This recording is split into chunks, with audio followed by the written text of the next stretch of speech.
years in life in prison.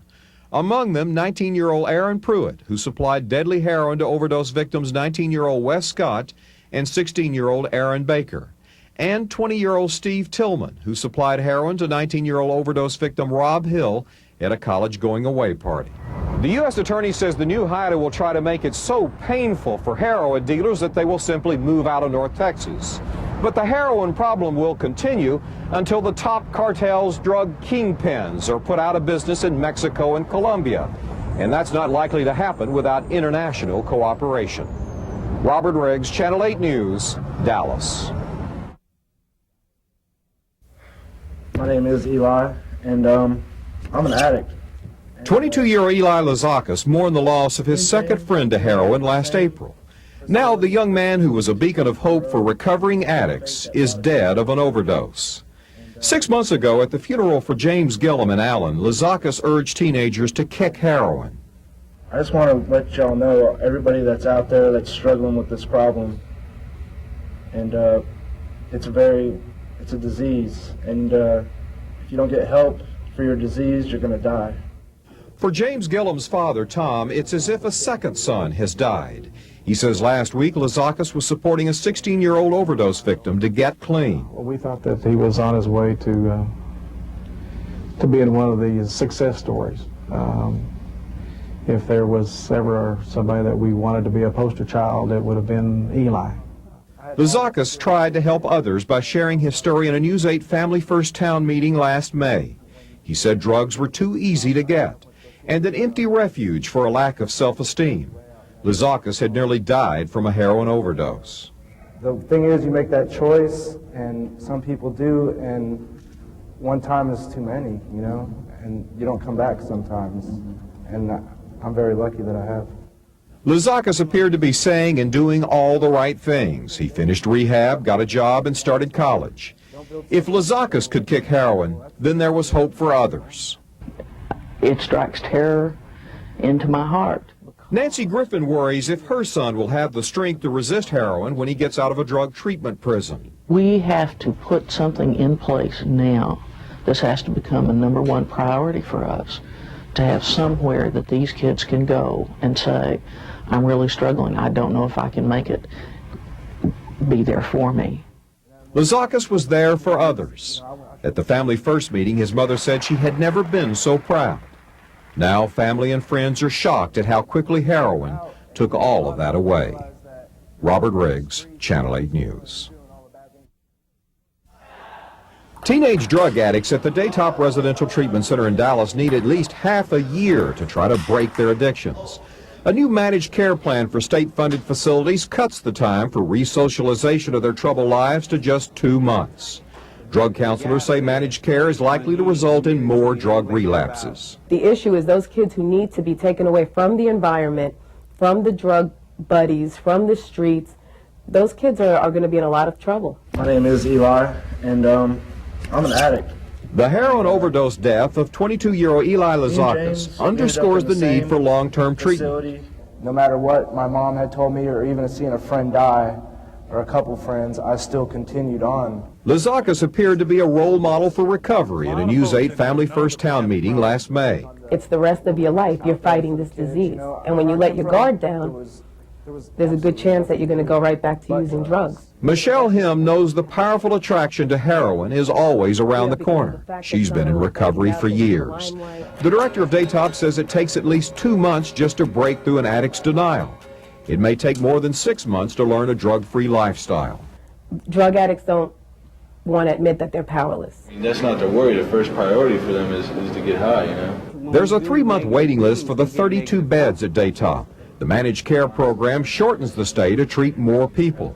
Him says it's a solution by accountants, not clinicians trying to help teens stay off drugs. Drug counselors say managed care's takeover of state-funded drug treatment programs leaves only one place for addicts to find long-term treatment. That's behind bars in prison. Robert Riggs, Channel 8 News, Dallas. Pupils are constricted. Probably got some kind of drugs on board, probably heroin. Heroin overdose victims are rolling into Parkland Hospital in Dallas at record numbers.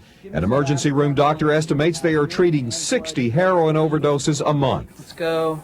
Keep chest compressions going. You know, we had this big movement into amphetamines and cocaine. They're still very prevalent, but they're kind of old hat now. It's just not the newest and the best drug, and we've got a new generation who are looking elsewhere for a different kind of high. 1 year ago this month, Parkland's ER doctors said they rarely saw heroin overdoses. It's unclear when the deadly trend started because Parkland doesn't keep count of heroin overdoses. I don't have any heartbeat with this. He is in PEA.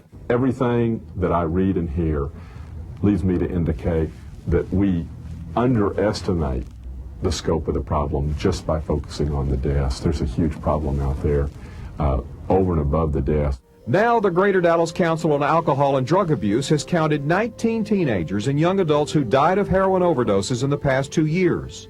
Clusters of heroin deaths may have been completely missed in Dallas. That's because there's no central data bank collecting timely information about drug overdoses. And the medical examiner's office says it doesn't have computerized records so that it can even search for the cause of death.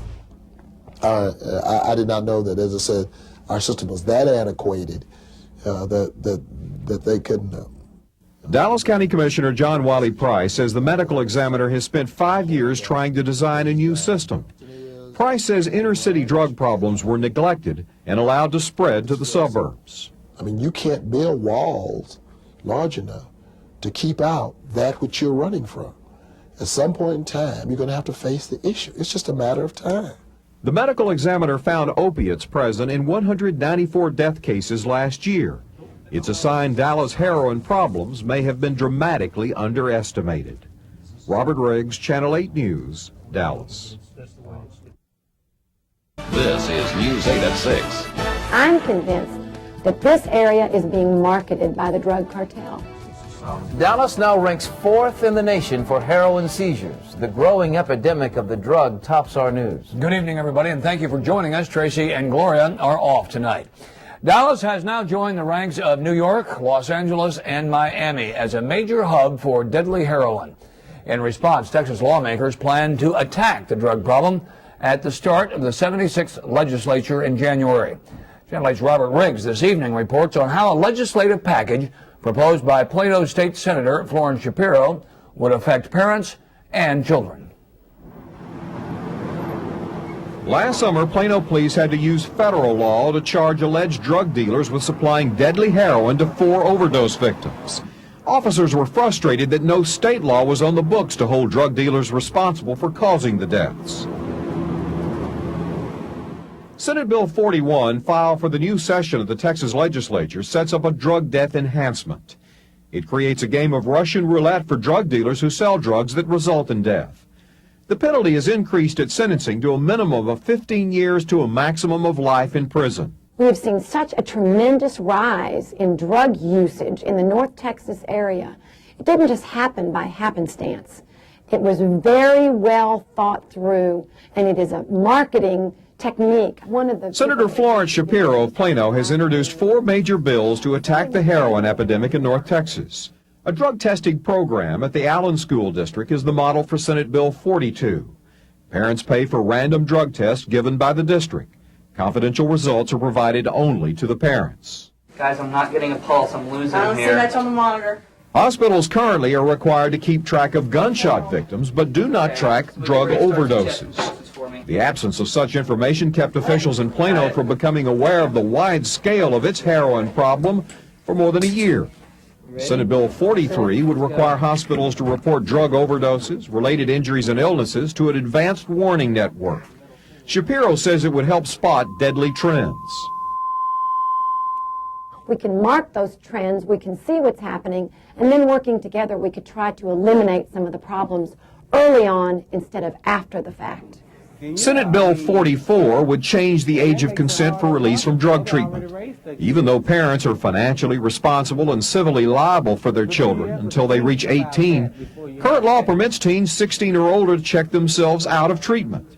The bill would require parental consent to discharge a minor who was admitted by a parent. Senator Shapiro stresses that the government cannot do it alone. She says reducing drugs must involve parents and families. Robert Riggs, Channel 8 News, Dallas. Plano police detectives traced the supply of deadly heroin from street-level dealers to the top smugglers from the heart of Mexico's poppy fields. In the nation's first drug conspiracy case of its kind, the 3 top dealers received life sentences for providing heroin that killed 4 Plano teenagers in 1997. The victims were 20-year-old Milan Molina, 19-year-old Rob Hill, 19-year-old Wes Scott, and 16-year-old Aaron Baker. Judge Richard Schell told the convicted that the drug dealers are put on notice that if they choose to sell drugs that kill people, they also do so at their own peril. Judge Schell gave enhanced life prison sentences for the deaths to Eclisario Martinez Garcia, Salvador Pineda, and Aurelio Mendez. The trio were in the United States illegally and listened to a Spanish-language translation of the sentencing. An undercover DEA agent testified that the dealers knew that the capsules of heroin they sold were killing young people. The DEA agent talked to News 8 Investigates last year. He kind of acknowledged the fact that it was killing people, but there was really no big deal to him. I mean, he was just going to make his money. I'm going to deliver what I got to deliver, and that's it. The smugglers literally walked the heroin across the Texas-Mexico border concealed in shoes. Weekly deliveries arrived at their home in McKinney. The highly pure Mexican black tar heroin is called Chiva. Teenage users thought Chiva was a new party drug and were unaware that it was addictive heroin. The wife of one of the heroin traffickers, Salvador Pineda, received a 6-year prison sentence. Mrs. Pineda delivered heroin with her young children in the car, according to testimony. When the judge asked her why she was involved in drug dealing, Mrs. Pineda said, "I don't know what to answer." A 22-year-old Francisco Favela of Wiley received an 11-year prison sentence for selling heroin in Plano. The 10th grade dropout and gang member tattooed as the Dreamer told the judge he had made the wrong choices. The problem with heroin is that it's so devastating to people and communities and to families, and we've got to get that message out, and we've got to tell people that if you're distributing heroin or if you're distributing any drug that causes death, you're subject to life sentence.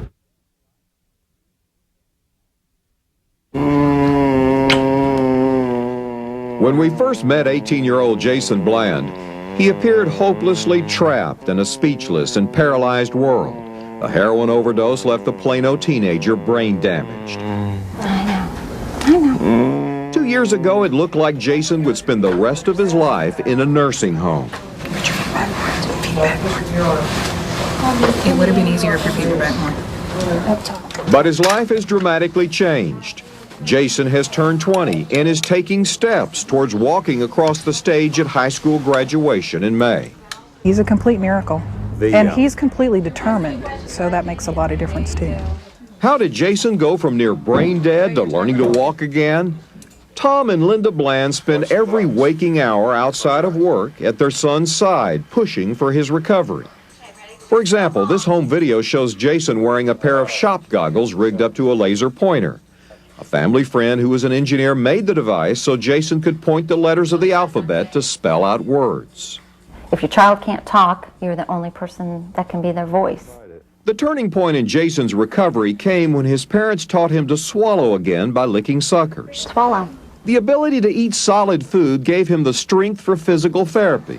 Since then, Jason has made remarkable progress.